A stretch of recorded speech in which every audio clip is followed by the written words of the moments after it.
पिछले वीडियो में हमने पादप अनुक्रमण के बारे में पढ़ा था। इस वीडियो में यूनिट सेकंड के अंतर्गत हम पारिस्थितिकी तंत्र के बारे में पढ़ेंगे। पारिस्थितिकी तंत्र की संकल्पना या कंसेप्ट। पारिस्थितिकी शब्द का गठन सर्वप्रथम A.G. टेंसले द्वारा किया गया। इनके अनुसार पारिस्थितिकी तंत्र वह तंत्र है जो वातावरण के जीवीय व अजीवीय सभी प्रकार के परस्पर संबंधों और प्रक्रियाओं द्वारा प्रकट होता है। ओडम के अनुसार पारिस्थितिकी तंत्र वह आधारभूत इकाई है जिसमें जैविक व अजैविक घटक एक दूसरे पर अपना प्रभाव डालते हुए पारस्परिक अनुक्रिया से ऊर्जा और रासायनिक पदार्थों के निरंतर प्रवाह से तंत्र की कार्यात्मक गतिशीलता को बनाए रखते हैं। इस तंत्र में ऊर्जा का एकमात्र स्रोत सूर्य है। पारिस्थितिकी तंत्र की संरचना, स्ट्रक्चर ऑफ इकोसिस्टम। पारिस्थितिकी तंत्र दो प्रकार के घटकों से मिलकर बनता है, जीवीय घटक और अजीवीय घटक। जैविक घटकों या बायोटिक कंपोनेंट्स में सभी जीवित घटक आते हैं, जबकि अजैवीय घटक में भौतिक घटक शामिल किए जाते हैं। जीवीय घटक तीन प्रकार के जीवों से मिलकर बना होता है। स्वपोषी या उत्पादक ऑटोट्रॉफ्स जो अपना भोजन स्वयं बनाते हैं। उपभोक्ता या परपोषी ये अपने भोजन के लिए पेड़ पौधों या स्वपोषी पर निर्भर रहते हैं। उपभोक्ताओं को तीन श्रेणियों में बांटते हैं। प्रथम श्रेणी के उपभोक्ता, द्वितीय श्रेणी के उपभोक्ता और तृतीय श्रेणी के उपभोक्ता। जीवीय घटकों में तीसरा घटक है अपघटक या डिकम्पोजर्स जो मरे हुए या मृत जैविक घटकों का अपघटन करने का कार्य करते हैं। अजैविक घटकों में या एबायोटिक कंपोनेंट्स में अकार्बनिक पदार्थ और कार्बनिक पदार्थों को शामिल किया जाता है।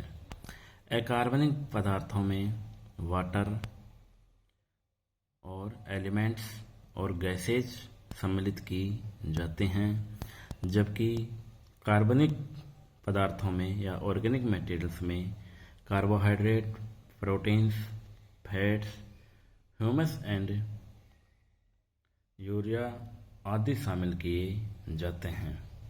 भौतिक एवं जलवायवीय घटक।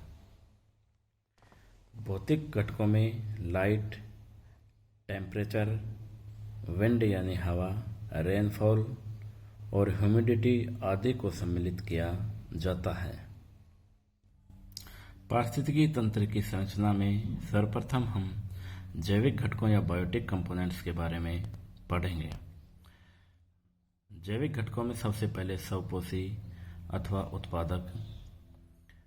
ये हरे पौधे जो सूर्य के प्रकाश में अपना भोजन स्वयं बनाते हैं। यही भोजन प्रत्यक्ष या अप्रत्यक्ष रूप से अन्य जीवों के लिए भोजन का स्रोत होता है। जैविक घटकों में दूसरे घटक हैं उपभोक्ता या परपोषी घटक। ये अपने भोजन के लिए उत्पादकों पर निर्भर रहते हैं। इन्हें तीन श्रेणियों में वर्गीकृत किया जाता है। नंबर 1, प्रथम श्रेणी के उपभोक्ता। ये सीधे अपने भोजन के लिए हरे पौधे पर निर्भर रहते हैं। ये मुख्यतः शाकाहारी जीव होते हैं, जैसे चूहा, कीट, बकरी, गाय, हिरण आदि। द्वितीय श्रेणी के उपभोक्ताओं में ये वो उपभोक्ता हैं जो प्राथमिक उपभोक्ताओं से अपना भोजन प्राप्त करते हैं, जैसे सांप और मेंढक।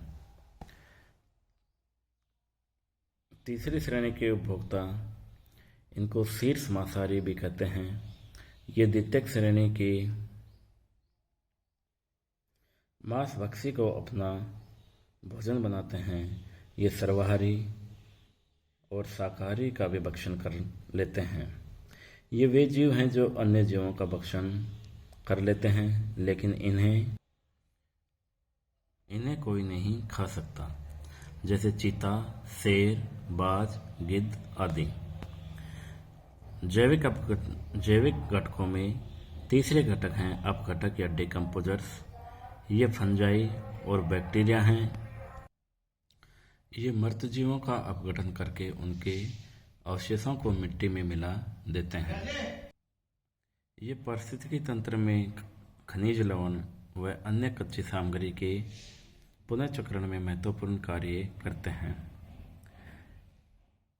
दूसरा, अजैविक घटक या एबायोटिक कंपोनेंट्स, जो कि अकार्बनिक पदार्थ और कार्बनिक पदार्थों और भौतिक एवं जलवायु कारकों से मिलकर बना होता है।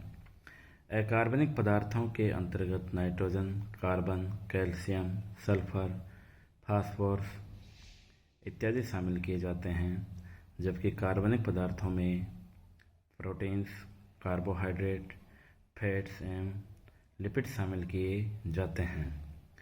तीसरा, भौतिक एवं जलवायु कारकों में तापमान, जल, हवा इत्यादि को शामिल किया जाता है। धन्यवाद।